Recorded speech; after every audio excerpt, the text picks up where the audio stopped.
సొంత గడ్డపై టీమిండియా విజయ దొందుబి మోగించింది. ఆఫ్ఘనిస్తాన్తో లక్నో వేదికగా జరిగిన రెండో వన్డే మ్యాచ్లో భారత జట్టు అన్ని రంగాల్లోనూ అద్భుత ప్రదర్శన చేసి 170 పరుగుల భారీ తేడాతో ఘన విజయం సాధించింది. ఈ గెలుపుతో 3 వన్డేల సిరీస్ను భారత్ మరో మ్యాచ్ మిగిలి ఉండగానే 2-0తో కైవసం చేసుకుంది. Captain Shubman Gill, wicket keeper, batter Ishan Kishan విధ్వంసకర సెంచరీలతో ఆఫ్ఘన్ బౌలర్లను ముప్పతిప్పలు పెట్టారు.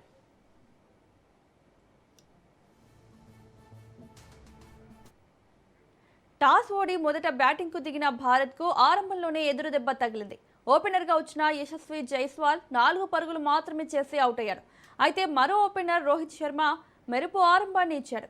ఆ తర్వాత క్రీజ్లోకి వచ్చిన కెప్టెన్ శుభ్మన్ గిల్ 110 బంతుల్లో 154 పరుగులతో క్లాస్ ఇన్నింగ్స్తో చెలరేగిపోయాడు.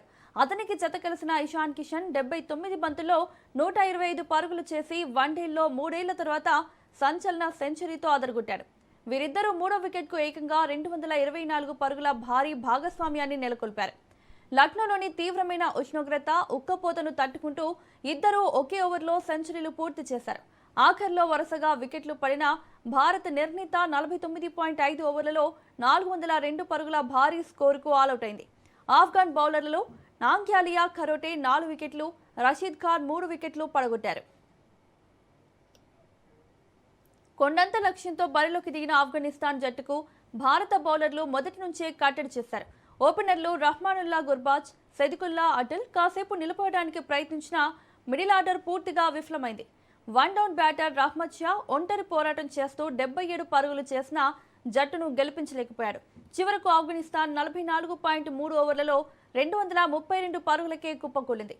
భారత బౌలర్లలో హర్షదీప్ సింగ్ 3, గుర్నూర్ బ్రార్ 3 రాణించగా యువ బౌలర్ ప్రిన్స్ యాదవ్ 2 వికెట్లు తీసుకున్నారు. సూపర్ సెంచరీతో భారత్కు భారీ స్కోర్ అందించిన కెప్టెన్ శుభ్మన్ గిల్కు man of the match award దక్కింది.